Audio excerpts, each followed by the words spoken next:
রাজনীতিবিদরা জনগণরে পাইছে ভোদাই। ওরা আইসে বিজনেস করার লাইগা, মাল কামানোর লাইগা। ওরা প্রথম ইনভেস্ট করছে, দলের টাকা দিয়ে নমিনেশন কিনছে, তারপরে ইনভেস্টমেন্ট করছে দলের কর্মীদেরকে টাকা পয়সা দিয়া, ভোটারদেরকে ভোটের সময় টাকা পয়সা দিয়ে ভোট টোট কিনে এই যে ক্ষমতায় গেছে।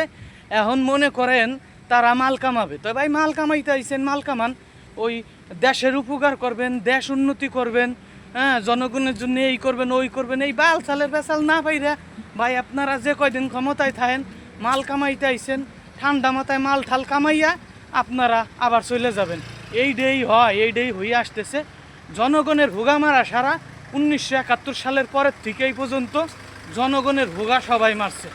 হ্যাঁ, জনগণের ভোগা মারতে মারতে মনে করেন যে একেবারে আম সত্য বাইর করে দিছে। এই জন্য 2 লক্ষ কইরা এখন মনে হয় 2.5 লক্ষ ছাড়াই গেছে নাকি, তার ঠিক নাই। প্রত্যেকটা মাথা পিস্তু ঋণ, এত টাকা ঋণ করে ফেলাইছেন যে বাংলাদেশের জনগণের এই ঋণ শোধ করতে করতে উটকি তো মারছেনি। মনে করেন যে একেবারে আম ছালা সব নিয়ে চলে গেছেন আপনারা। তো দেশের উন্নয়ন করবেন, জনগণের কল্যাণে কাজ করবেন, এই করবেন ওই করবেন, এই সমস্ত ফাউ ফেসাল বাইরে কোনো লাভ আছে ভাই? আপনারা বিজনেসম্যান, আপনারা মাল কামাইতে আইছেন, বিনা উৎপাদনে আপনারা মাল কামাবেন।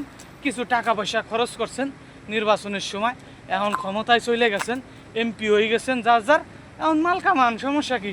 রাস্তাটা বাজেট করেন, টয়লেটটা বাজেট করেন, টয়লেটের জন্য বাজেট করেন, রাস্তার জন্য বাজেট করেন, খাল বিল সারার জন্য বাজেট করেন, বাজেট করে বিল পাস করে উঠে নিয়ে চলে যান বিদেশে। মাল কামাইতে আইছেন, মাল কামাই চলে যান।